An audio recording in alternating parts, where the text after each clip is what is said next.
አሜን። እንደምን ዋላችሁ? እንደምን ሰነበታችሁ?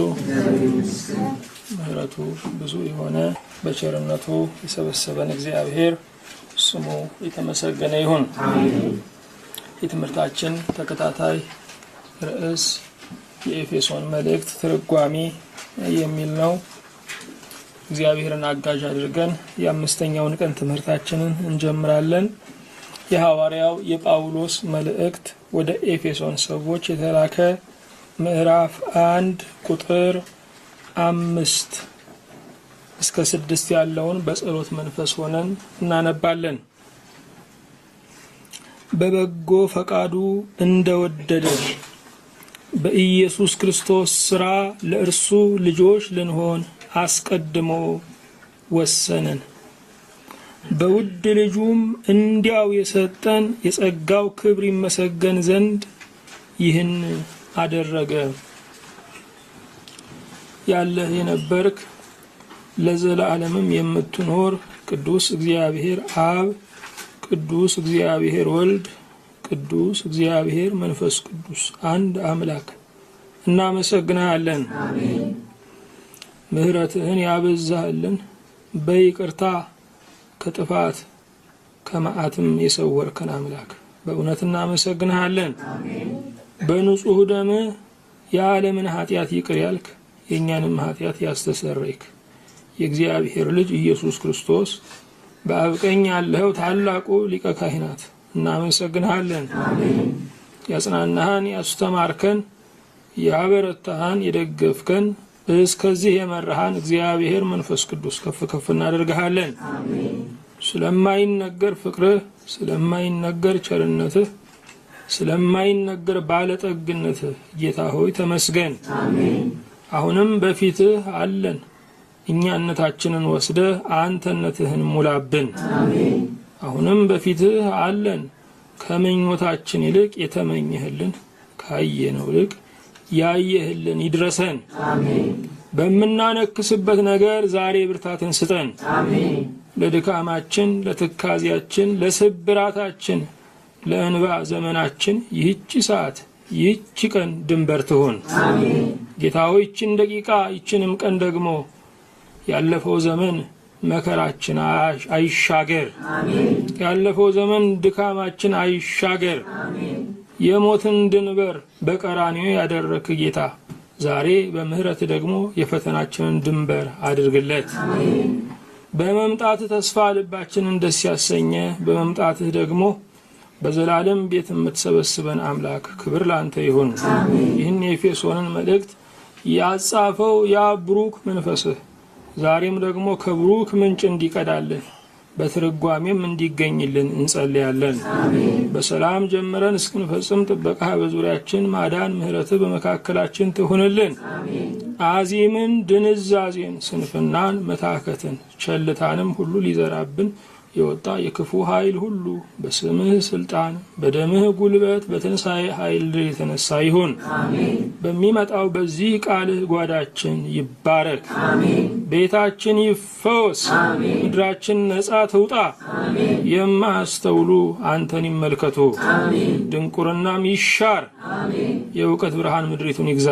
አሜን። በአንዱ ልጅ በኢየሱስ ክርስቶስ በእርሱ ያለ ክብር ጽን ለአንተ ይገባሃል። አሜን። ከመንፈስ ቅዱስም ጋር ትክክል የሚሆን ዛሬም ዘወትርም ለዘላለሙ አሜን። የእግዚአብሔር የአምላካችን ስሙ የተመሰገነ ይሁን። የኤፌሶንን መልእክት ትርጓሜ እያየን ነው ያለ ነው። እግዚአብሔር አምላክ በስጋ እስራኤላውያን ለሆኑት ምድራዊ በረከትን እንደሰጣቸው በኢየሱስ ክርስቶስ በማመን እስራኤል ዘነፍስ ስለሆኑት ደግሞ ሰማያዊ በረከትን እንደሰጣቸው ተነጋግረናል። እግዚአብሔር አምላክ ያየልን የጊዜውን አይደለም የዘላለሙን ነው። እኛ እንኳን እስከ ዘላለም እስከ ነገ የማየት አቅማችን የተወሰነ ነው። ዘላለምን ያየልን ግን እግዚአብሔር ነው። መጪው ዘመናችን ለብዙዎቻችን ስጋት ነው። መጪው ዘመናችን ለብዙዎቻችን ምስጢር ነው። መጪው ዘመናችን ለብዙዎቻችን ጭንቀት ነው። መጪው ዘመናችን ለብዙዎቻችን ድፍንቅል ነው። በሚመጣው ዘመን ግን ዋስትናችን ኢየሱስ ክርስቶስ ነው። ለዘላለሙ የታመነው ጌታ ለሚያልፈውም አያሳፍረንም። የዘላለም ጌታ ያደረግነው የኑሯችን ጌታ ሲሆን አያንስም። የዘላለም ጌታ ያደረግነው የኑሯችን ጌታ ሲሆን አያንስም። እግዚአብሔር የሥጋችን ፈጣሪ ነው። እግዚአብሔር የነፍሳችንን ፈጣሪ ነው።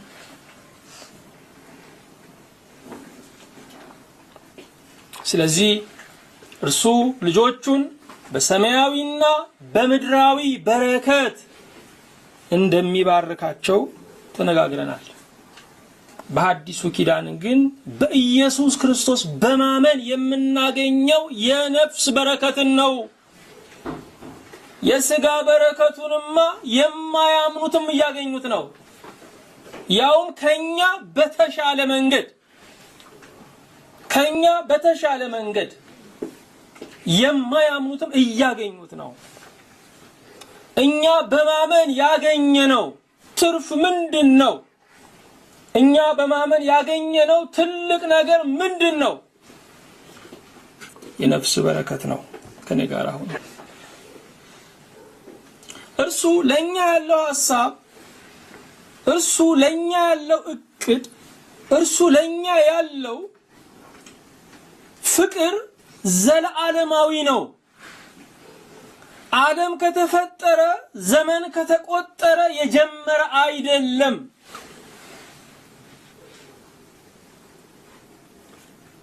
መነሻ ያለው ፍቅር መድረሻም አለው። የእግዚአብሔር ፍቅር ግን ዘላለማዊ ነው። ያመነው መድረሻ በሌለው ፍቅር ነው። ያመነው መጨረሻ በሌለው ፍቅር ነው። እርሱም እግዚአብሔር ነው። ዓለም ሳይፈጠር በእግዚአብሔር ታስበናል። ቅድም ባሰቡን ሰዎች ደስ ይለናል። እግዚአብሔር ግን ዓለም ሳይፈጠር ነው ያሰበን። ቅድም ያሰቡን ሰዎች በምን እንዳሰቡን አናውቅም። እግዚአብሔር ግን ዓለም ሳይፈጠር በሕይወት ነው ያሰበን። ስለዚህ በእግዚአብሔር ልብ ውስጥ የነበረው የኛ መልክ ቅዱሳን ነውር የሌለን በፍቅር የሆንነን እግዚአብሔር ያየው ይሄንን ነው። እግዚአብሔር ያየውና ሰው የሆነው ቢለያይም እግዚአብሔር ያየው ቅዱስ ሰውነትን ነው። እግዚአብሔር ያየው ነውር የሌለውን አዳምን ነው። እግዚአብሔር ያየው በፍቅር የሆነውን ሰው ነው። ልጆቻችሁ ጽድት ቢሉላችሁ ደስ ይላችኋል፣ እንዲጸዱም ትደክማላችሁ። እግዚአብሔርም ለመንፈሳዊ መልካችን ይደክማል። እግዚአብሔርም ለመንፈሳዊ መልካችን ይጨነቃል። ስለዚህ ዓለም ሳይፈጠር በእርሱ ታስበናል። ወላጆቻችን እኛን ያሰቡን ከጊዜ በኋላ ነው። አንዳንድ ጊዜ እንደውም ለመውለድም ፈቃደኛ ሳይሆኑ በድንገት ልጆች ይወለዳሉ። እያጉረመረሙ እያዘኑ ከዚያ በኋላ ልጆቹ ሲያጫውቱ፣ ልጆቹ ሐዘንን ትካዜን ሲያስረሱ፣ ልጆቹ ውሎውን ሁሉ እንደገና ሲያድሱ ጥቅማቸው ከታየ በኋላ መወደድ ይጀምራሉ። እግዚአብሔር ግን ዓለም ሳይፈጠር ወደደን። አስደሳችነታችንን አይቶ አይደለም፣ አጫዋችነታችንን አይቶት አይደለም። እግዚአብሔር ዓለም ሳይፈጠር እኛን ወደደን። ብዙዎቻችን የመረሳት ፈተናን መቋቋም አንችልም። ሰው ሲረሳን፣ ስልኮቻችን ጥሪ ሲያቆሙ ማዘን እንጀምራለን። ዓለም ሳይፈጠር ግን በእግዚአብሔር ታስበናል። ወገኖች የሰው ማሰብ ሕይወትን አይሰጥም። የሱ ማሰብ ግን ሕይወት አለው። ክብር ለስሙ ይሁን። ስለዚህ ዓለም ሳይፈጠር በእርሱ ታስበናል። ባለፈው ሳምንት እንዳልነው በእርሱ ተመርጠናል።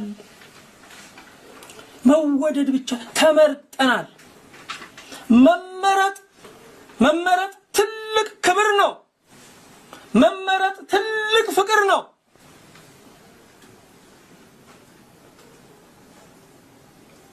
በአሜሪካን ሀገር ስለነበረው ምርጫ ብዙ ሰው ይከታተል ነበረ። እኔ እንደሚያስጨንቅም አላውቅም። እኛን ብዙ ሰው ያሳስበው ነበረ። ብዙ ሰው ጆሮውን ጣል አድርጎ ይሰማ ነበረ። ከአይላፋት እኛ ሰው እየተመረጡ ከአይላፋት ክብር ነው፣ ፍቅር ነው ለዛን ቀን። በማግስቱ ግን ኃላፊነት ነው። መመረጥ ፍቅር ብቻ አይደለም፣ ኃላፊነትም ነው። መረጠን ይላል። ስለዚህ እግዚአብሔር ትልቅ ኃላፊነትን ጣለብን ማለት ነው። ብዙዎቻችን የምንኖረው እንደተወደደ እየተሞላቀቅን ነው። እንደተመረጠ ኃላፊነት የተሰማን ግን አይደለም። ብዙዎቻችን የምንኖረው እንደተወደደ እየተሞላቀቅን ነው።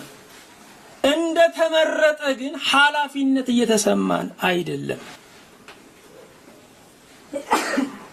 ዛሬ በእግዚአብሔር ልጆችና በእግዚአብሔር በማያምኑት ሰዎች መካከል ድንበር እስክናጣ ድረስ ተቀላቅሏል። አንዳንድ ልጆች ወላጆች የሌላቸው ባለጌዎች ናቸው። መካሪ በማጣት ሊሆን ይችላል። አንዳንድ ልጆች ግን ወላጆች እያላቸው በቅብጠት ባለጌዎች ይሆናሉ። ምናልባት በአብዛኛው በዚህ ዘመን ያለን ክርስቲያኖች ወላጅ ያለን ባለጌዎች ነን።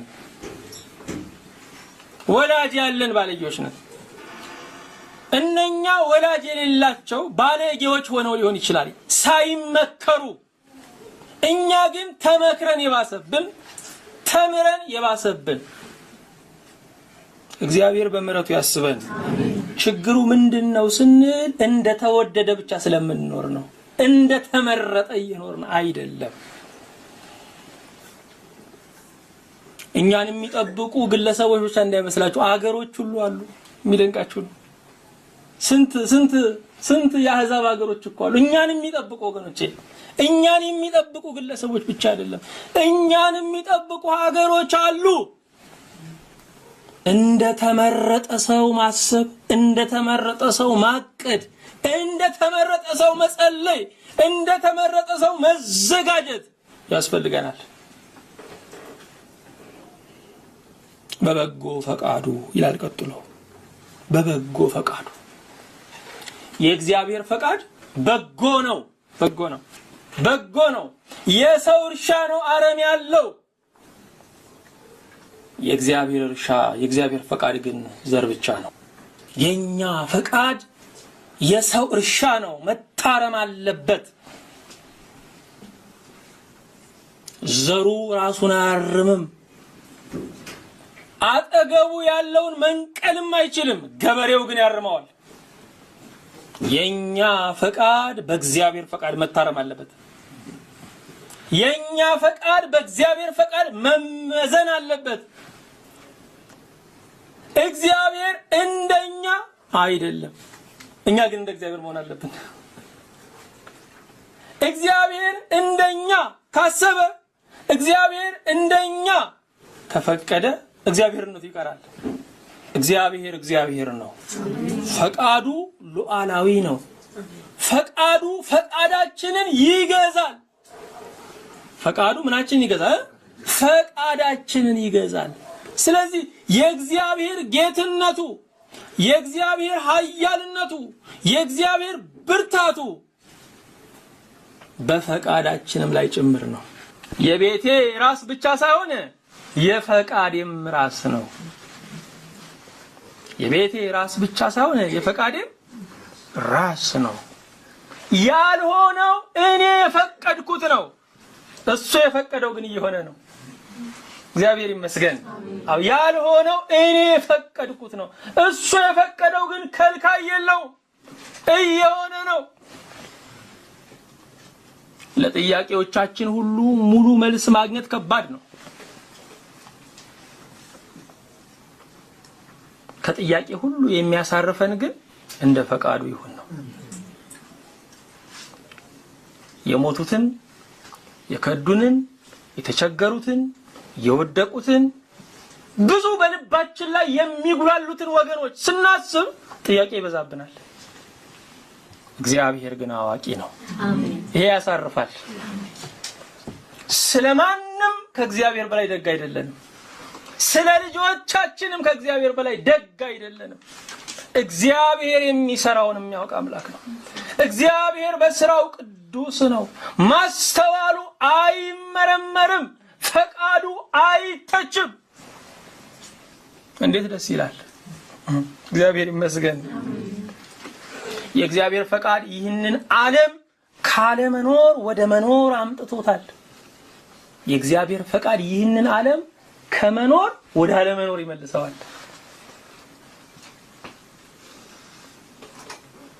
ታላላቅ ተግባራትን የሚያከናውን የእግዚአብሔር ፈቃድ ይህንን ሰፊ የሆነውን ፍጥረት ዓለም፣ ሰፊ የሆነውን ዓለማት ያጸና የእግዚአብሔር ፈቃድ የኛን 4x4 ቤት ማቆም ያቅተዋል እንዴ? ወገኖቼ ከሞት በኋላ የሚገዛን የእግዚአብሔር ፈቃድ በእርቦ የተሰፈረች ይችን ዘመናችንን መምራት ያቅተዋል እንዴ? ወገኖቼ ከእግዚአብሔር በላይ ጠቢብ አትሁኑ። ከእግዚአብሔር በላይ ጠቢብ አትሁኑ። ክርስቲያን መሆን ማለት ራስንም እስኪረሱት ነው። ለራሳችሁ በጣም አትጨነቁ። በጣም ስለራሳችሁ መስታወት ይዛችሁ አታልቅሱ። ከእናንተ ይልቅ እናንተን የሚቀርብ አለ፣ እርሱ እግዚአብሔር ነው። አሜን። እግዚአብሔር ይመስገን። አሜን። በበጎ ፈቃዱ እንደወደደ በኢየሱስ ክርስቶስ ሥራ ለእርሱ ልጆች ልንሆን አስቀድሞ ወሰነን። የኢየሱስ ክርስቶስ ሥራ ምንድነው? ባለፈው በደንብ አይተናል። የእግዚአብሔር ልጆች መሆን ማለት ምን ማለት ነው? ባለፈው አይተናል። የእግዚአብሔር ልጅነታችን ገና ሁሉ የሚገለጥ ነው፣ ወደፊት በሰፊው አይተናል። አስቀድሞ ወሰነን። ይሄ ቃል ለብዙዎች ራሱን የቻለ ዶክትሪን ቀርጸው የሚንቀሳቀሱበት ነው። አስቀድሞ ወሰነን ይላል። ስለዚህ ለኩነኔ የተወሰኑ ሰዎች አሉ፣ ለሕይወት የተወሰኑ ሰዎች አሉ የሚል ትምህርት የሚያስተላልፉ ዘመናውያን አብያተ ክርስቲያናት በጣም ብዙ ናቸው። እግዚአብሔር አስቀድሞ ሰውየውን ለኩነኔ ከወሰነው፣ ሰውየው ደግሞ ጽድቅን የሚፈልግ ከሆነ የሱ ፍላጎት የእግዚአብሔርን ውሳኔ መሻር ይችላል እንዴ? አይችልም። እግዚአብሔር ሰውየውን አስቀድሞ ለሕይወት ከወሰነው፣ የሰውየው ፍላጎት ደግሞ ኩነኔ ከሆነ የማይወደውን ሕይወትን የሚወርሰው። ታዲያ የቅድመ ውሳኔ አስተምህሮ በእውነት መጽሐፍ ቅዱሳዊ ነው ወይ?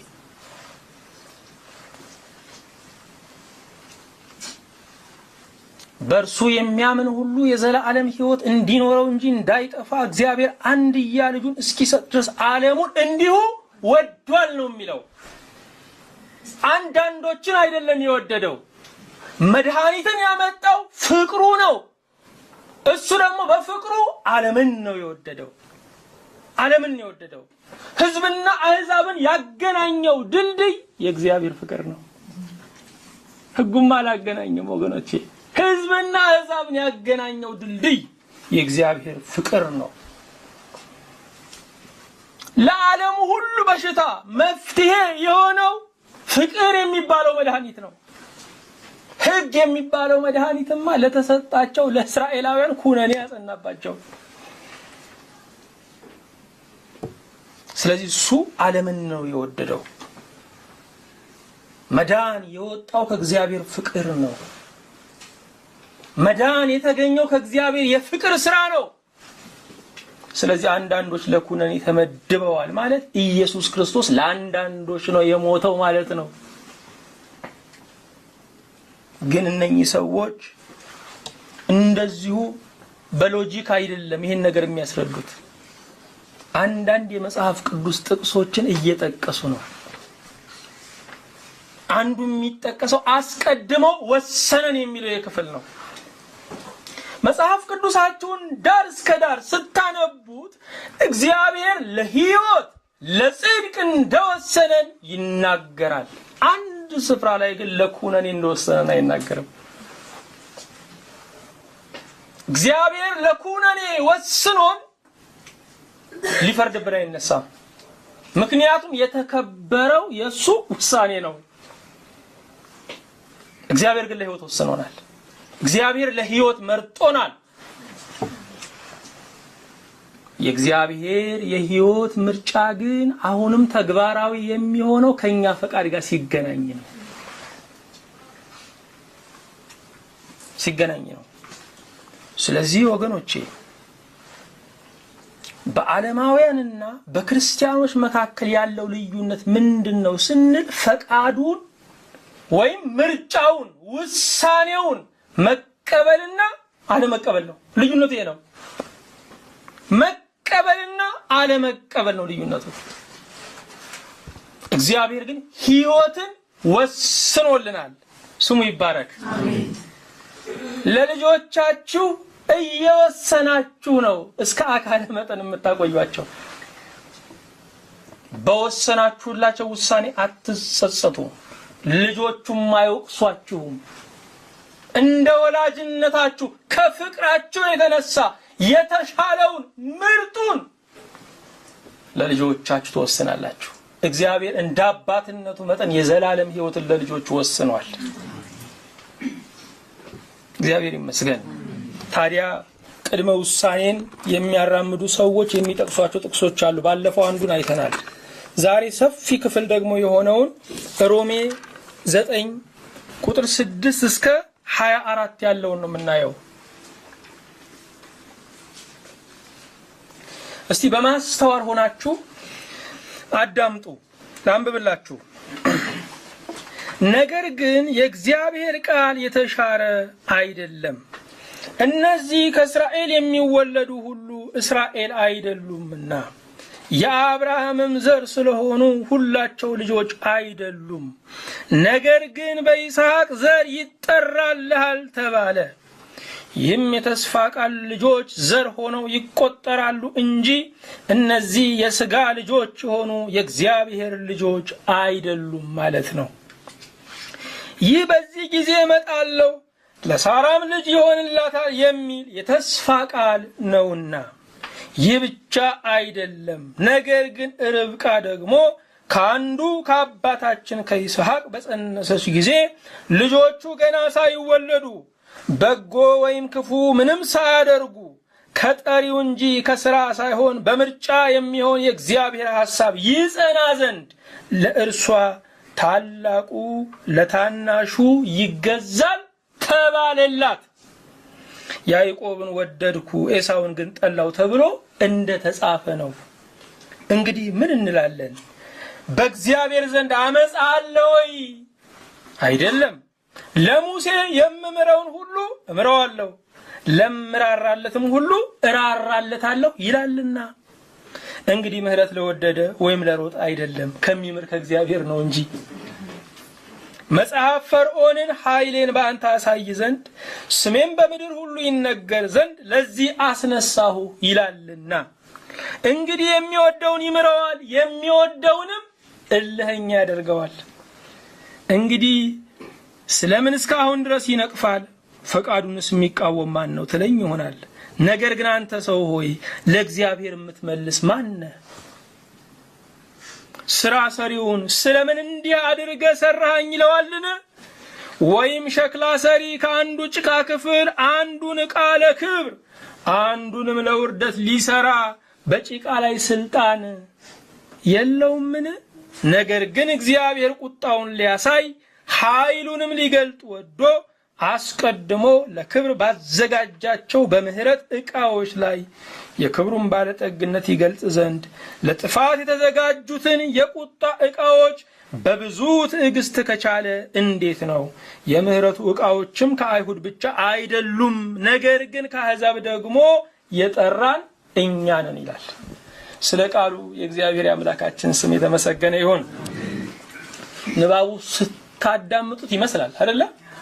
አስቀድመው ለኩነኔ የተወሰኑ ሰዎች ያሉ ይመስላል።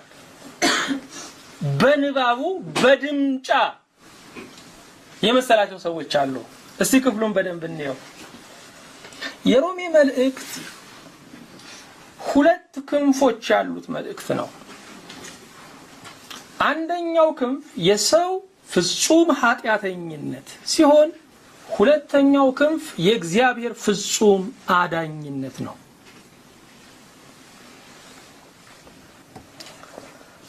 በሮሜ መልእክት ውስጥ አይሁድና አሕዛብ በንጽጽር ቀርበዋል። አይሁዳውያን ስሜታቸው ምንድነው ስንል ሕገ ኦሪት ለኛ ብቻ እንደተሰጠ ሕገ ሐዲስም የኛ ነው የሚል መንፈሳዊ ስግብግብነት አድሮባቸዋል።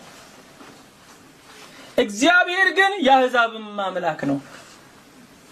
የእግዚአብሔር እቅዱ መጀመሪያ እስራኤልን ያድንና በእስራኤል ደግሞ ዓለምን ማዳን ነው። እነሱ ግን የእግዚአብሔርን ሐሳብ እቅዱን ሳይፈጽሙ እዛው የፍልስጤም ምድር ላይ ቀሩ። እግዚአብሔር በእነሱ ዓለምን ለመንካት ነው የፈለገው። እባርካለሁ ለበረከትም አደርጋለሁ ነው። እነሱ እባርካለሁን ተቀበሉ፣ ዘመሩ፣ አከበሩ። ለበረከት አደርጋለሁ የሚለው አልፈለጉም። ስለዚህ እግዚአብሔርን በኢየሩሳሌም ልክ ወሰኑት። የእግዚአብሔርን ፍቅር በገሊላ ልክ ወሰኑት። እግዚአብሔር ግን በኃይሉ ዓለም የማይችለው ብቻ ሳይሆን በፍቅሩም እስራኤል የማይወስነው ነው። እግዚአብሔር ምሉ በኩለሄ የሆነው በመንፈስ ባህሪው ብቻ አይደለም፣ በፍቅር ባህሪው ነው። ፍቅሩ ሰማይና ምድርን የሞላ አምላክ ነው። ታዲያ በምዕራፍ 8 ላይ እግዚአብሔር ለአሕዛብ በኢየሱስ ክርስቶስ መዳንን፣ መንፈስ ቅዱስን፣ ቅድስናን እንደሰጠ ከዚህ ፍቅር ከመለየት ሞት እንደሚቀል ተናገረ። ሞት ይቀላል ወገኖቼ ከዚህ ፍቅር ከመለየት። በምዕራፍ 9 ላይ አይሁዳውያንን ለመገላገል ፈለገ። እናንተ አይሁዳውያን ኦሪት የኛ ብቻ ነበረች ስትሉ ከዓለም ሕዝብ ይልቅ የተለየ ማንነት ተገኝቶባችሁ አይደለም። ለኦሪቱም የበቃችሁት በማን ምርጫ ነው? በእግዚአብሔር ምርጫ ነው። ስለዚህ መስፈርቱን የሞላው የእግዚአብሔር ፍቅር ነበረ እናንተን ለሕገ ኦሪት ያበቃው። አሕዛብንም ለሕገ ሐዲስ ያበቃቸው ያ ፍቅር ነው። እግዚአብሔር ምንም ለውጥ አላደረገም። ለእናንተ ያሳየውን ፍቅር ለእነኛም ደግሞ አሳያቸው። እነኛም ፍጥረቶቹ ናቸው። አይሁዳውያን ግን አሁንም ፈቃደኛ አይደሉም። እኛ እኮ የአብርሃም ዘር ነን እንደ አረማውያን አይደለንም አሉ። አሁንም ጳውሎስ ሊገላግላቸው ይፈልጋል። እግዚአብሔር ጉዳዩ ከስጋ ጋር አይደለም፣ ከእምነት ጋር ነው።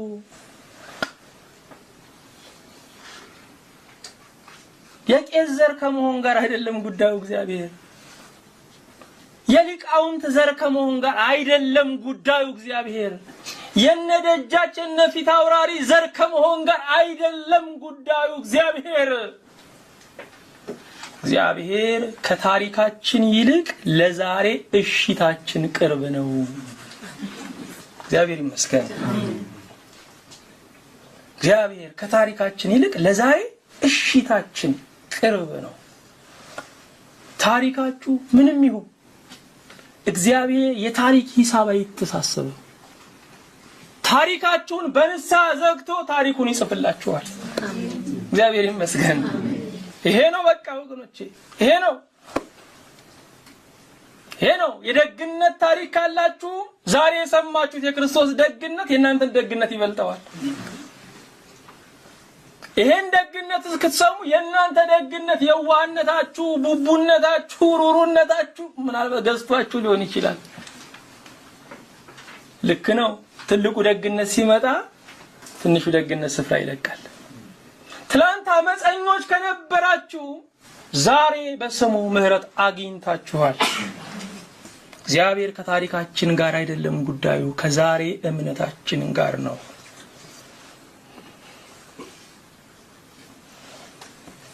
ከቁጥር 6 ጀምሮ እናንብብ።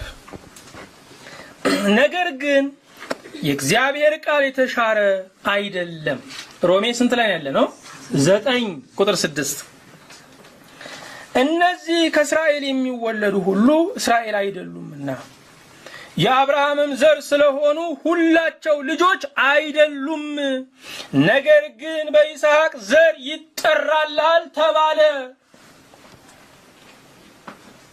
እነኚህ ሰዎች ከ1500 ከ1600 ዓመት በኋላ እኛ የአብርሃም ዘር ነን ይላሉ።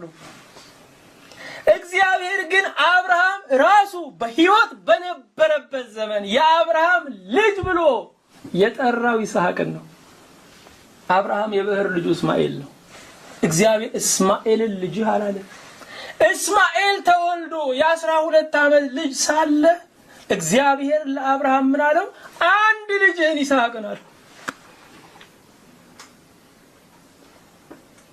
ሳራ ከሞተች በኋላ ከኬጡራ ብዙ ልጆች ተወልደውለታል አብርሃም።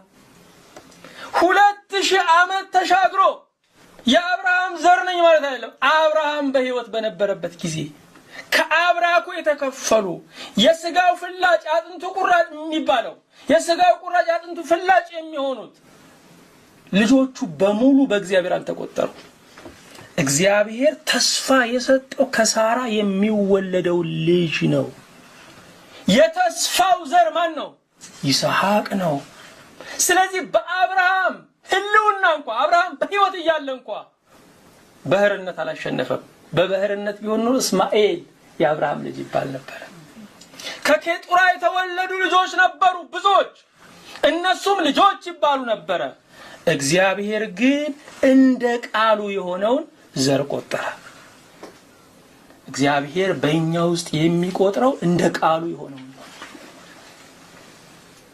ብዙ ነገሮች ሊኖሩን ይችላሉ። እግዚአብሔር ግን እንደ ቃሉ የሆነውን ነው። እንደ ቃሉ የሆነውን ነው የሚባርከው።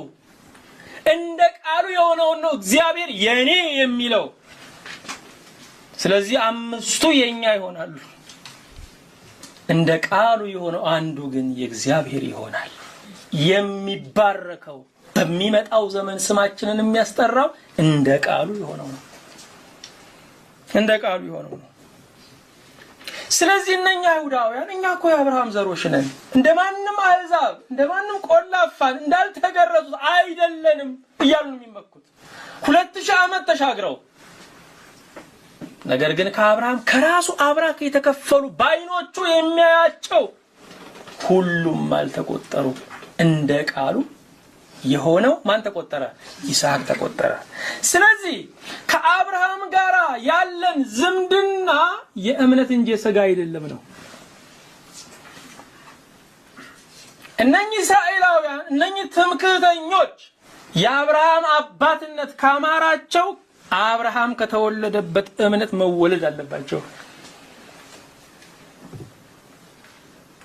ከአብርሃም ጋር በሥጋ ድልድይ መገናኘት አይቻልም። እግዚአብሔር አብርሃምን በቁመናው በዘሩ አይደለም ያወቀው፣ በእምነቱ ነው። እግዚአብሔር ለአብርሃም ዕውቅና በሰጠበት እምነት ስንመጣ እግዚአብሔር ለኛ ዕውቅና ይሰጠናል። ስለዚህ የእግዚአብሔር ጉዳዩ ከስጋ ጋር አይደለም። ስጋ ጠፊ ነው።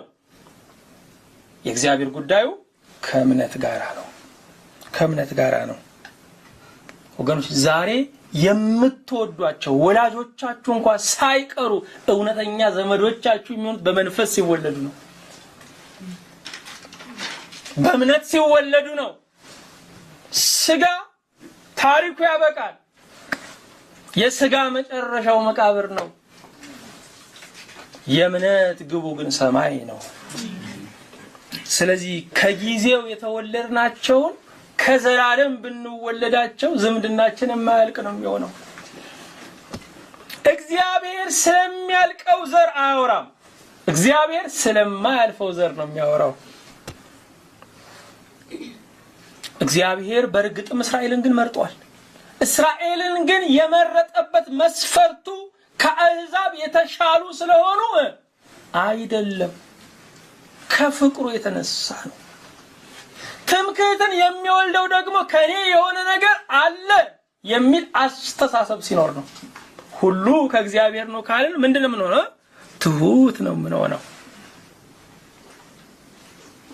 ስለዚህ በእግዚአብሔር ፊት ሊቆም የማይችለውን ትምክህትን እየገሰጸ ነው ያለው ሐዋርያው ጳውሎስ። እንቀጥል፣ ወደ ክፍሉ እንግባ። ቁጥር 10 ላይ ይህም ብቻ አይደለም፣ ነገር ግን ርብቃ ደግሞ ከአንዱ ከአባታችን ከይስሐቅ በጸነሰች ጊዜ ልጆቹ ገና ሳይወለዱ በጎ ወይም ክፉ ምንም ሳያደርጉ ከጠሪው እንጂ ከሥራ ሳይሆን በምርጫ የሚሆን የእግዚአብሔር ሐሳብ ይጸና ዘንድ ለእርሷ ታላቁ ለታናሹ ይገዛል ተባለላት። ያዕቆብን ወደድሁ ኤሳውን ግን ጠላው ተብሎ እንደ ተጻፈ ነው። ታላቁ ለታናሹ ይገዛል የሚለው ኦሪት ዘፍጥረት ምዕራፍ 25 ቁጥር 23 ነው። ኦሪት ዘፍጥረት ምዕራፍ 25 ቁጥር 23 ነው። ያዕቆብን ወደድኩ ኤሳውን ጠላው፣ ያዕቆብን ወደድኩ ኤሳውን ግን ጠላው የተባለው ደግሞ በትንቢተ ሚልክያስ በምዕራፍ 1 ቁጥር ስንት ላይ ነው? 2 ላይ ነው። ቁጥር 2 ላይ ነው። ታላቁ ለታናሹ ይገዛል የተባለው መቼ ነው? ታላቁ ለታናሹ ይገዛል የተባለው መቼ ነው? ርብቃ ለብዙ ዘመን መውለድ ሳትችል ቀረች።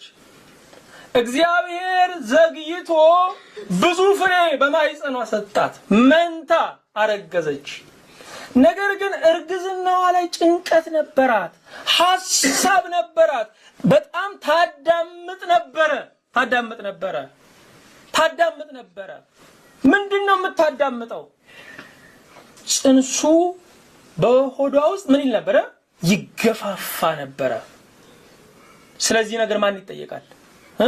እግዚአብሔር ነው የሚጠየቀው። እኛ አልትራሳውንድ ነበረ አይደለም እሱን የሚባለው አይደል? አዎ ተሄዶ ያንን የምናደርገው። እግዚአብሔርን ጠየቀች። በዚህ ጊዜ እግዚአብሔር ምን መልስ ሰጣት? ታላቁ ለታናሹ ይገዛል፣ ታናሹ ታላቅ ሕዝብ ይሆናል አላት። ይህንን የጠቀሰው ሐዋርያው። በመቀጠል ደግሞ ያዕቆብን ወደድኩ ኤሳውን ግን ጠላው። ታላቁ ለታናሹ ይገዛል ብሏል እግዚአብሔር። ገና በማህፀን ሳሉ ይህን ወስኗል እግዚአብሔር። እግዚአብሔር ግን የወሰነው የኑሮ ደረጃን እንጂ ሕይወትን አይደለም። እግዚአብሔር የወሰነው ምን ነው? የኑሮ ደረጃን ነው። እግዚአብሔር የወሰነው የኑሮ ምን ነው? ደረጃን ነው። እግዚአብሔር የወሰነው የኑሮ ደረጃን ነው እንጂ እግዚአብሔር የወሰነው ሕይወትን አይደለም። ያዕቆብን ወደድኩ ኤሳውን ግን ጠላው ያለው ያዕቆብና ኤሳው ከኖሩበት ዘመን 1300 ዓመት ያህል ዘግይቶ ነው። በነብዩ በሚልክያስ ዘመን ነው። እነኚህ ሰዎች በምድር ላይ ኖረው ኑሯቸው ሁሉ አካሄዳቸው ሁሉ ተፈትኖ ተገምግሞ ካበቃ በኋላ እግዚአብሔር ያዕቆብን ወደድክ ኤሳውን ግን ጠላሁ አለ። ስለዚህ ይህንን ጥቅስ በመያዝ እግዚአብሔር አስቀድሞ ለኩነኔ የወሰናቸው አሉ ብሎ መናገር አይቻልም። እግዚአብሔር አመፀኞችን ይጠላል፣ ክፉዎችን ይጠየፋል። እግዚአብሔር ይሄ በኑሯችን ውጤት ላይ እግዚአብሔር የሚያሳየው አመለካከት ነው።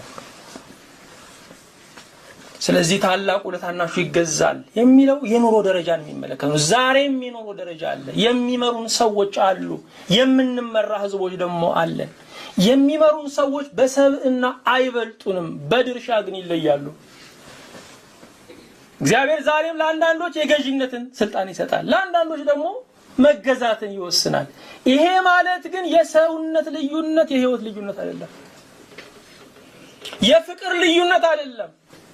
እግዚአብሔር ሁሉንም በመልኩ ማስቀመጡ ነው። ስለዚህ ታላቁ ለታናሹ ይገዛል የሚለው የኑሮ ደረጃን የሚያመለክት እንጂ ጽድቅና ኩነኔን የሚያመለክት አይደለም። ያዕቆብን ወደድኩ ኤሳውን ግን ጠላሁ የሚለው ቃልም እነኚህ ሰዎች ከኖሩ ከ1000 ዓመት በኋላ እግዚአብሔር ኑሯቸውን መዝኖ የሰጠው መግለጫ ነው። ቀጥሎ እንደዚህ ይላል፣ እንግዲህ ምን እንላለን? በእግዚአብሔር ዘንድ አመጻ አለ ወይ? አይደለም። አመጻ የተባለው አድልኦ አለ ወይ ነው? አይደለም። እግዚአብሔር አያዳላም።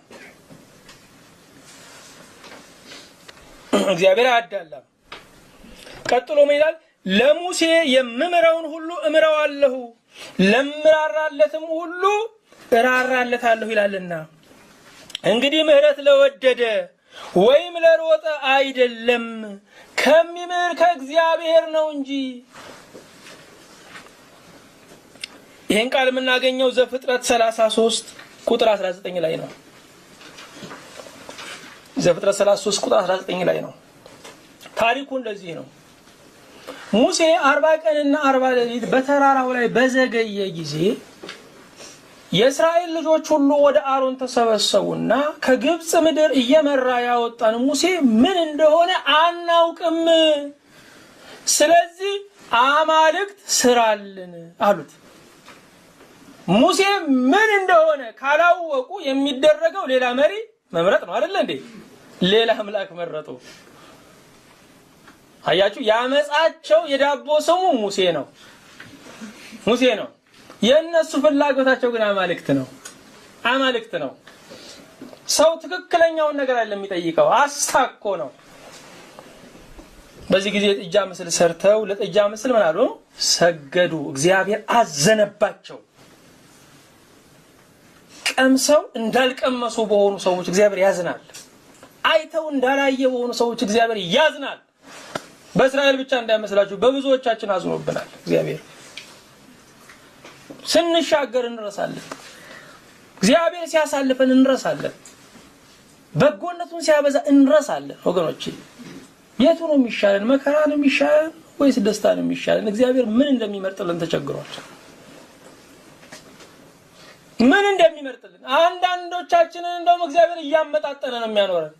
መከራው በስቶ እንዳይገለን፣ ደስታው በስቶ እንዳያጠፋን እግዚአብሔር እያመጣጠነ በሚዛን ላይ ነው የምንኖረው። እግዚአብሔር ልቡን አይስጠን። አሜን።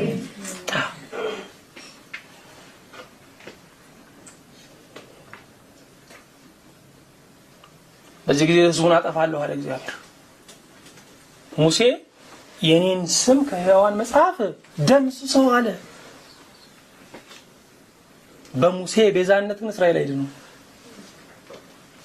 ቤዛ የሚሆነው የእግዚአብሔር ልጅ ኢየሱስ ክርስቶስ ብቻ ነው።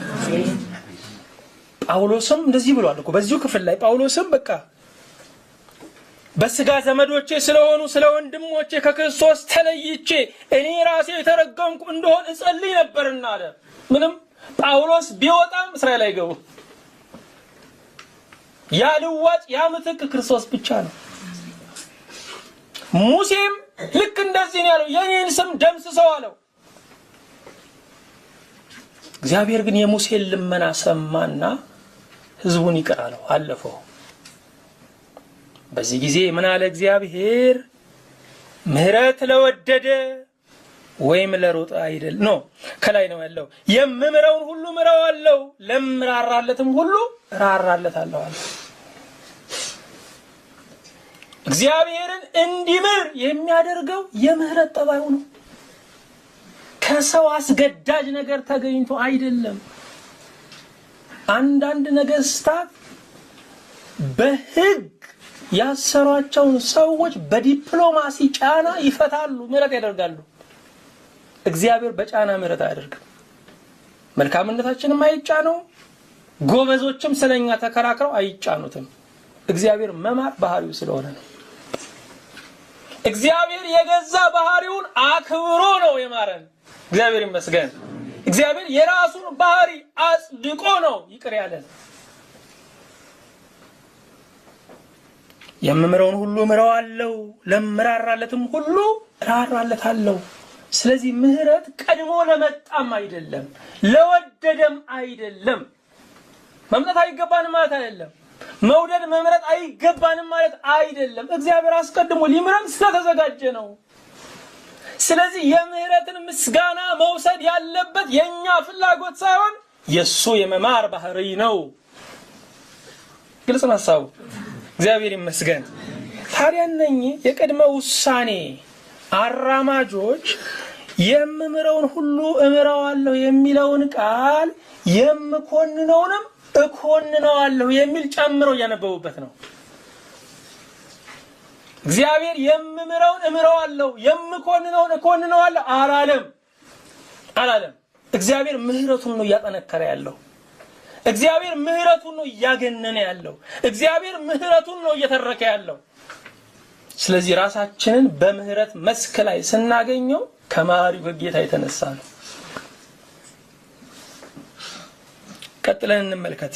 መጽሐፍ ፈርዖንን ኃይሌን በአንተ አሳይ ዘንድ ስሜም በምድር ሁሉ ይነገር ዘንድ ለዚህ አስነሳሁ ይላልና። እግዚአብሔር ነው እንደዚህ ያለው።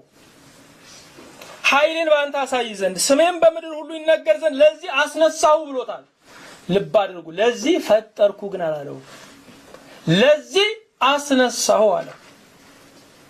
ፈርዖን በእስራኤል ላይ ቀንበርን ባጸናባቸው ጊዜ እስራኤላውያን እግዚአብሔርን ፈለጉ። ስለዚህ ፈርዖን አሉታዊ በሆነ መንገድ እግዚአብሔርን አገልግሏል። ልብ አድርጉ። እንደ ጳውሎስ ባያገለግለውም እንደ ፈርዖንነቱ አገልግሏል። አሉታዊ በሆነ መንገድ ቀንበርን ሲያከብድባቸው የአብርሃም አምላክ ወዴት ነህ አሉ። የረሱትን ጌታ ፈለጉት። ስለዚህ ኃይሌን እገልጽብህ ዘንድ ለዚህ አስነሳሁ አለው። እሱ ቀንበሩን ባከበደ ቁጥር ህዝቦች ማንን ይፈልጋሉ? እግዚአብሔርን ይፈልጋሉ። አሉታዊ የእግዚአብሔር ሰባኪ ሆነ። እግዚአብሔር አመፀኛ ህዝብ ሲነሳ አመፀኛ መሪ ያስነሳል። መሪዎች የእግዚአብሔር አለንጋ ናቸው። እግዚአብሔር የሚባርክባቸው የሚቀጣባቸው ናቸው። ለእግዚአብሔር የሚገዙት ለእግዚአብሔር አንገዛም እያሉ ነው። የሚደንቃችሁ ነገር ይሄ ነው። ፈርዖን ማን ነው? እግዚአብሔር እኮ ብሏል። ግን እግዚአብሔር በመጨረሻ ላይ ተጠቅሜብሃለሁ አለው። አገልግለኸኛል አለው።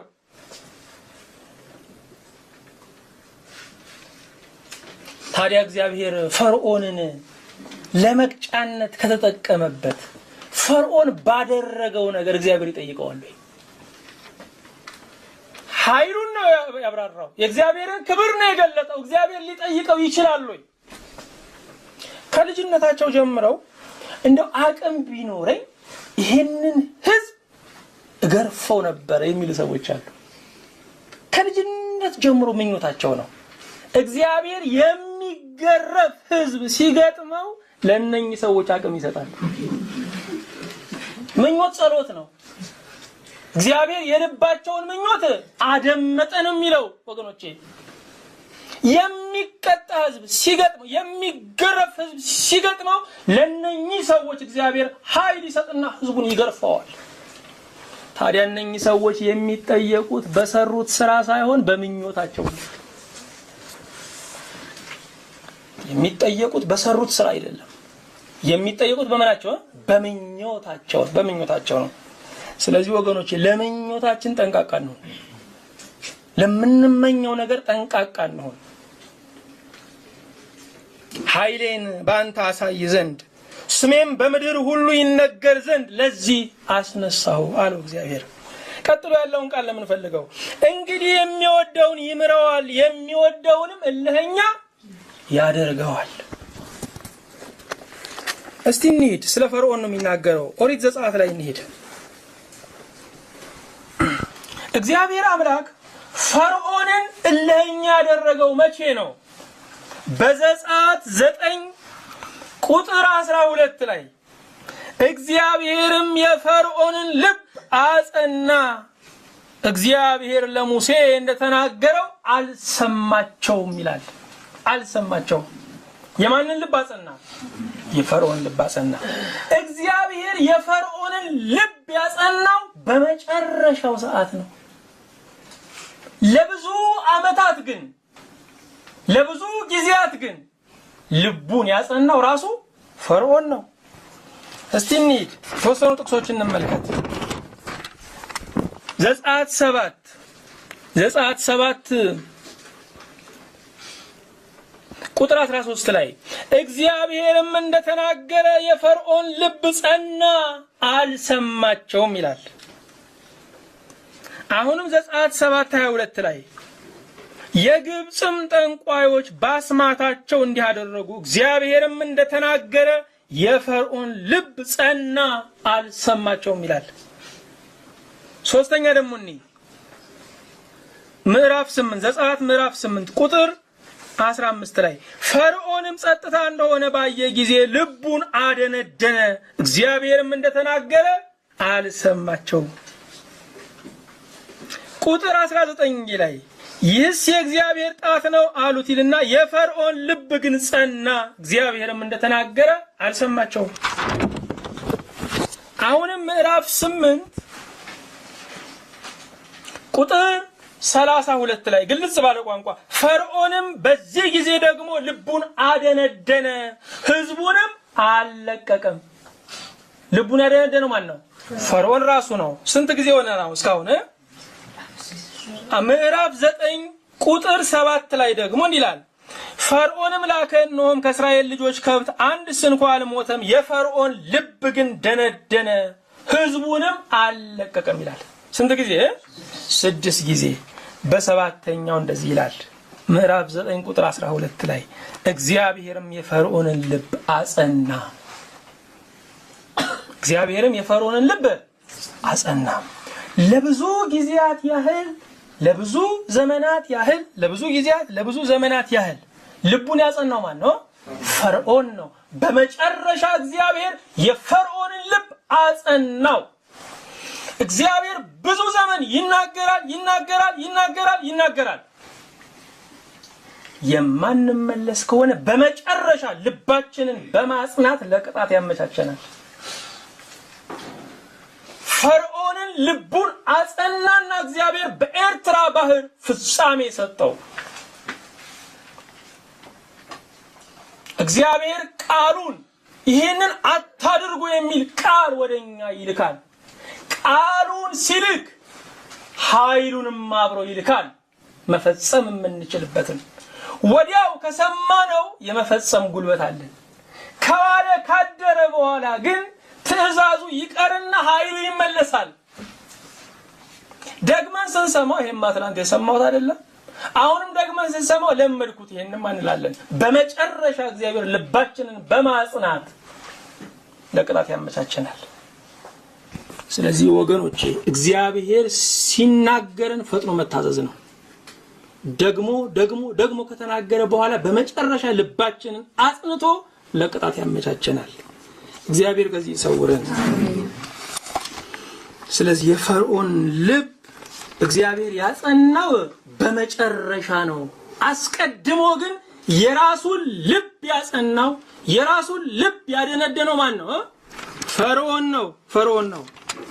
ይህን የሚመስል ቃል አሁንም እናገኛለን በሮሜ ምዕራፍ 1 ቁጥር 24 ላንብብላችሁ። ስለዚህ እርስ በርሳቸው ስጋቸውን ሊያዋርዱ እግዚአብሔር በልባቸው ፍትወት ወደ እርኩሰት አሳልፎ ሰጣቸው ይላል። አሁንም ቁጥር 26 ላይ ስለዚህ እግዚአብሔር ለሚያስነውር ምኞት አሳልፎ ሰጣቸው። እግዚአብሔር አሳልፎ እንዴት ነው የሚሰጠው? እግዚአብሔር አሳልፎ የሚሰጠው እንዴት ነው ስንል ገበሬ ማሳውን እንደሚተወው ነው። ያየዋል፣ ፍሬ ያጣበታል። በመጨረሻ ገበሬው ማሳውን ይተወዋል። ማሳውን ሲተወው ማሳው የማያበቅለው የአረም አይነት የለም። እግዚአብሔር ለብዙ ዘመን ፍሬን ይጠብቃል። በመጨረሻ ምንም አያደርገንም፣ ይተወናል። የዛን ጊዜ የማይበቅልብን ርኩሰት የለም። በዚህ ክፍል ላይ የምታዩት ነው። በቃ የማይበቅል ርኩሰት የለም። ወንዱ ከወንድ ጋር፣ ሴቱ ከሴት ጋር የማይበቅል ርኩሰት የለም። ሰው እግዚአብሔር ሲተወው የማይሆነው የለም ወገኖች። ዛሬ ከርኩሰት ታቅበን ከሆነ በእኛና በርኩሰት መካከል የእግዚአብሔር እጅ ድንበር ስለሆነች ነው። በርኩሰት የሚጨማለቁ ሰዎችን ስታዩ እግዚአብሔር እጁን አንስቶ ነው። ወገኖቼ እግዚአብሔር በአመጻችን በበደላችን ራሱን ነው ከኛ የሚለየው። ምንም የኛን አይነካብንም። በራሳችን መቆም ያቅተናል። በራሳችን መቆም እማንሆነው የለም ከዚያ በኋላ። ስለዚህ እግዚአብሔር ሲታዘዘን፣ እግዚአብሔር ሲናገረን ፈጥኖ ምን ማለት ይገባል? መታዘዝ ይገባል ወገኖቼ። እንግዲህ የሚወደውን ይምረዋል፣ የሚወደውን ምልህኛ ያደርገዋል የተባለው ለዚህ ነው። ይሄ ማለት ቅድመ ውሳኔን የሚያመለክት አይደለም። አንዳንዶችን ለኩነኔ ያዘጋጃቸው የሚል እንድምታ ያለው አይደለም።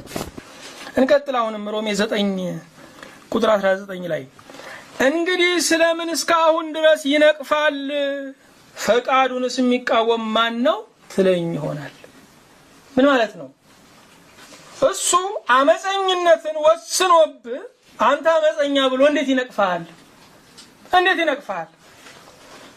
አንዳንድ መሪዎች ህዝባቸውን የሚመሩት እርኩሰት ባህር ውስጥ ከዘፈቁት በኋላ ነው።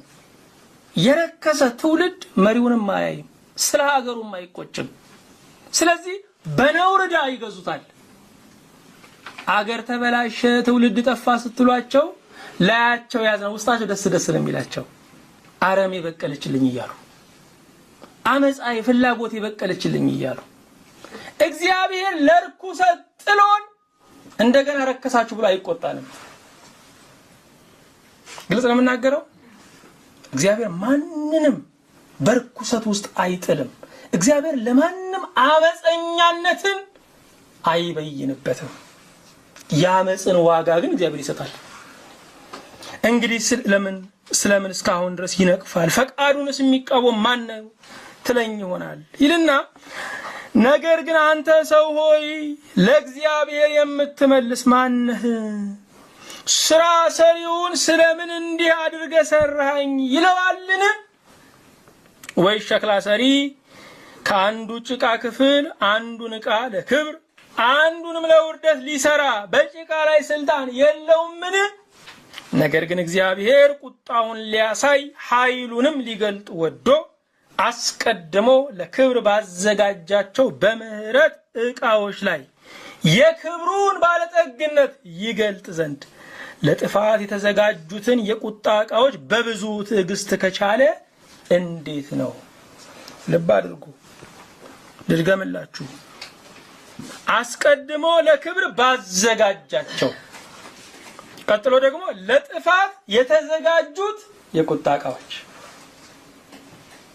እግዚአብሔር ለክብር ያዘጋጃል፣ ለጥፋት ግን ሰዎች ናቸው የሚዘጋጁት። ስለዚህ ራሳችንን በእግዚአብሔር መንግስት ውስጥ ስናገኘው እግዚአብሔርን ያዘጋጃል። ራሳችንን በጥፋት ቀጠና ውስጥ ስናገኘው ግን ኃላፊነቱ ሙሉ በሙሉ የኛ ነው። እግዚአብሔር በክብር ዕቃዎች ላይ የምህረቱን ባለጠግነት ገለጠ። ስለዚህ ስለመዳናቸው የእግዚአብሔርን ክብር እያሰቡ ሊያመሰግኑ ይገባቸዋል። በጥፋት ዕቃዎች ላይ ደግሞ ትዕግስቱን አበዛ ይላል። እስኪመለሱ ጠበቃቸው። ይህንን በደንብ የሚያብራራልን የማቴዎስ ወንጌል ምዕራፍ 25 ቁጥር 34 ላይ ያለው ቃል ነው። በመጨረሻው ቀን ንጉሡም በቀኙ ያሉትን እንዲህ ይላቸዋል፣ እናንተ የአባቴ ቡሩካን ኑ ዓለም ከተፈጠረ ጊዜ ጀምሮ የተዘጋጀላችሁን መንግስት ውረሱ። ዝቅ እንበል። ቁጥር 41 በዚያን ጊዜ በግራው ያሉትን ደግሞ ይላቸዋል፣ እናንተ ርጉማን ለሰይጣንና ለመላእክቱ ወደ ተዘጋጀ ወደ ዘላለም እሳት ከእኔ ሂዱ። መንግስተ ሰማያት ለሰው ተዘጋጅቷል፣ የተዘጋጀላችሁን አለ። ገሃነመ እሳት ግን ለሰይጣንና ለሰራዊቱ የተዘጋጀ ነው። ስለዚህ እግዚአብሔር ለኛ ያዘጋጀው የዘላለም ሕይወትን ነው። እግዚአብሔር ይመስገን። ታዲያ በምን ሂሳብ ነው አንዳንዶች ለኩነኔ ተመድበዋል የምንለው? ኢየሱስ ክርስቶስ ለዓለም ሁሉ እኮ ሞተ። ወንጌል ለፍጥረት ሁሉ ይሰበክ እኮ አለ እግዚአብሔር። የሰው ተረት እኮ አለ፣ እንዳያማህጥራው እንዳይበላ ግፋው። እግዚአብሔር እኮ እንደዚህ አያደርግም። ለምንድን ነው ንስሐ ግቡ ተመለሱ የሚለው? ለሰው ልጆች የወሰነው ሕይወትን ስለሆነ ነው። የሟቹን ሞት አልፈቅድም ይላል ጌታ እግዚአብሔር። ስለዚህ ተመለሱና በሕይወት ኑሩ። እግዚአብሔር የሟቹን ሞት አይፈቅድም። የሟቹን ሞት እግዚአብሔር አይፈቅድም። ግን እግዚአብሔር ይችል እኮ ነበር። አንዱን አጽድቆ አንዱን ቢኮንነው ትክክል ነበር፣ በሱም ትክክል ነበር። ምክንያቱም ሁሉ ኃጢአተኛ ነው ተብሏል። ሁሉ አመፀኛ ከሆነ አመፀኞች ከሆኑ እስረኞች መካከል አንድ መንግስት የፈለገውን ፈትቶ እናንተ ደግሞ ተቀመጡ ቢል ትክክል እኮ ነው። መማሩም ትክክል ነው፣ ማቆየቱም ትክክል ነው። እግዚአብሔር ግን እንደዛ አላደረገም። ከአንድ ጉድጓድ ጭቃ ከአንድ አዳም የተሰራ ነው። አንዳችንን ለኩነኔ አንዳችንን ለጽድቅ ቢያደርግም ትክክል ነበረ። እግዚአብሔር ግን ያንን አላደረገም። እግዚአብሔር ለሕይወት ወሰነን። የዘላለም ሕይወትን በልጁ ሰጠን። በወልድ ያመነ የዘላለም ሕይወት አለው። እግዚአብሔር ይመስገን። ላንብብላችሁ። በበጎ ፈቃዱ እንደወደደ በኢየሱስ ክርስቶስ ሥራ ለእርሱ ልጆች ልንሆን አስቀድሞ ወሰነን። አስቀድሞ የወሰነን የእርሱ ልጆች እንድንሆን ነው። ዓለም ሳይፈጠር መረጠን። መንግስተ ሰማያትን በሚመለከት ምንድን ነው የተባለው? ዓለም ከተፈጠረ ጊዜ አንስቶ። ወገኖች መንግስተ ሰማያትን መነሻ አላት። የእግዚአብሔር ፍቅር ግን መነሻ የለውም። መንግስተ ሰማያትም መነሻ ዘመን አላት። ዓለም ከተፈጠረ ጊዜ ጀምሮ የተዘጋጀች ነች። እግዚአብሔር እኛን የወደደበት፣ እኛን የመረጠበት፣ እኛን ለክብሩ የወሰነበት ዘመን ግን አልተጠቀሰም። ዘላለማዊ ነው። በዘላለም ፍቅሩ የራሱ ያደረገን ጌታ ስሙ ብሩክ ይሁን። ነገን አንፈራውም። የነገ ካሳችን የዘላለም ፍቅር የሆነው እግዚአብሔር ነው። በዚህኛው ዓለም ብቻ አይደለም፣ በሚመጣውም ዓለም ተስፋ አለ። በሚመጣውም ዓለም ለሕይወት የወሰነን አለ። በሚመጣውም ዓለም ርስትም ያዘጋጀልን ጌታ አለ። ሁሉን በራሱ ካላደረገልን ከእርሱ ጋር መገናኘት አንችልም። ሁሉን በራሱ አደረገልን። ዕዳችንንም በእኔ ላይ ጻፉት አለ። በሱ ላይ ተጻፈ፣ ተከፈለ። መልካምነቴን ደግሞ ጻፉላቸው አለ። ማን አለ ወገኖቼ ኃጢአትን ወስዶ ጽድቅን የሚሰጥ? ማን አለ ሞትን ወስዶ ሕይወትን የሚሰጥ? በእውነት ስለ መዳናችን እግዚአብሔርን እጅግ አድርገን በየዕለቱ ልናመሰግነው ይገባል። እንኳን እኛ አይደለንም መላእክት እንኳን በሰማይ ከቀራንዮ በኋላ ለታረደው በግ ክብር፣ ባለጠግነት፣ ምስጋና፣ ታላቅነት ይሁን ነው የሚሉት። እኛ ስለ ዳንን እንኳን የሚያመሰግኑት በታረደው በግ ነው። በቀራንዮ ዋጋ የሰማይ ዜማ ሁሉ ተቀይሯል። እኛን የወደዱ መላእክት ስለኛ መዳን እንዲህ ከዘመሩ ባለቤቶቹ ምን ነው ዝም አለን? በገዛ ድግሳችን መቀመጥ የለብንም። ነውር ነው ወገኖቼ። በገዛ ድግሱ ተከናንቦ የሚቀመጥ ያኮረፈ ነው ወገኖቼ። በገዛ ድግሳችን ተከናንበን መቀመጥ የለብንም። ማመስገን ይገባናል። ክብር ለስሙ ይሁን። ሳምንት ከቁጥር 6 ጀምሮ እንቀጥላለን። እግዚአብሔር የምስጢሩን ዳርቻ ያስፋልን። በመጣው ቃል እኛን፣ ወገናችንን፣ ቤተክርስቲያንን፣ ትውልድን ሁሉ ይባርክልን። አሜን።